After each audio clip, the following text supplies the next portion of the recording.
நடராஜுக்கு அடுத்த படத்தில் இன்னும் நல்ல இளம் கதாநாயகிகள் ஒரு மன்மதிலின்னு டைட்டில் வச்சுட்டு ஒரு படம் எடுங்க. அப்பதான் அவருக்கு திருப்தி அடைவார்.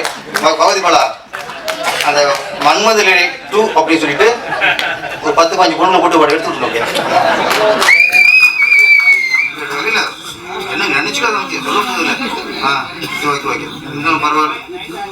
நீங்க இருக்கு கல்யாணம் ஆச்சா? ஓ அண்ணாமலை பேர் வச்சிருக்காரு. ஓ இவர் அந்த கட்சியோ ஒரு சங்கியோ கொடுத்துருவாங்க. இதுக்கப்புறம் அண்ணாமலை பேர் வைக்க முடியாது. திருவண்ணாமலை வைக்கிறது டவுட்டு தான் நம்மளுக்கு அனிமே. அந்த ஒரு அண்ணாமலை மேலே வந்துட்டாரா அது ஏன் சிக்கலாக போச்சு. இப்போ இந்த சிவசம்பு அண்ணாமலை அருணாச்சலம் படையப்பா இதெல்லாம் நீங்கள் கொஞ்சம் கஷ்டம்தான். அதனால் சிவசம்பு பேர் வச்சாலும் நம்ம வந்து ஆன்மீகம் நினைச்சோம் இருந்தாலும் நல்ல விஷயம். யார் சொல்லியிருக்காரு? பெண்கள் நம்ம நினச்சிருக்கோம். பெண்கள் வந்து இன்னைக்கு விடுதலை அடைச்சிருச்சு, பெண்கள் வந்து இன்னைக்கு ஆணுக்கு நிகராக வந்துட்டாங்க அப்படின்னு நம்ம நினச்சிக்கிட்டு இருக்கோம்.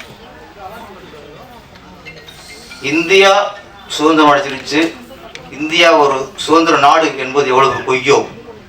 சுதந்திரம் அடைச்சிருச்சு, சுதந்திரம் கொடுத்துட்டான், நாம சுதந்திரமா இருக்குமா? அதே மாதிரி பெண்கள் விடுதலை அப்படிதான். பெண்கள் விடுதலை நம்மளும் சொல்லிக்க வேண்டியதான், அவங்களுக்கு விடுதலை இல்லை. காந்தியடிகள் சொன்னாரு, சுதந்திரம் அடைஞ்சதுக்கு அப்புறம் காந்தியடிகள் என்ன சொன்னாரு? என்னைக்கு இரவு 12 மணிக்கு பெண்ணு நகையெல்லாம் போட்டுட்டு தனியாக போகிறாங்களோ, தனியாக போய் அவங்களுக்கு எந்த பாதிப்புலையோ அன்னைக்கு தான் நம்ம நாடு உண்மையாக சுதந்திரம் அடைச்சிட்டாங்க.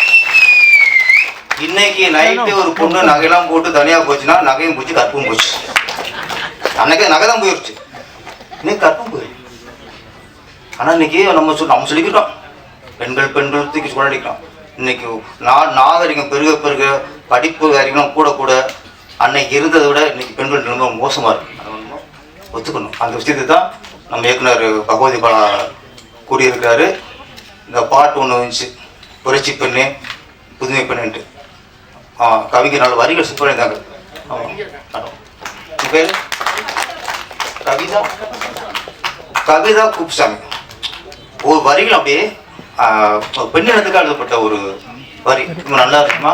எனக்கு அந்த பாட்டை பார்க்கும்போது புதுமை பெண் படம் இயக்குனர் இமயம் பாரதிராஜா அவர்கள் இயக்கிய புதுமை பெண் படத்துல ஒரு தென்றல் புயலாகி வருதே, காலதேவனின் தர்ம எல்லைகள் மீறுகின்றதோ,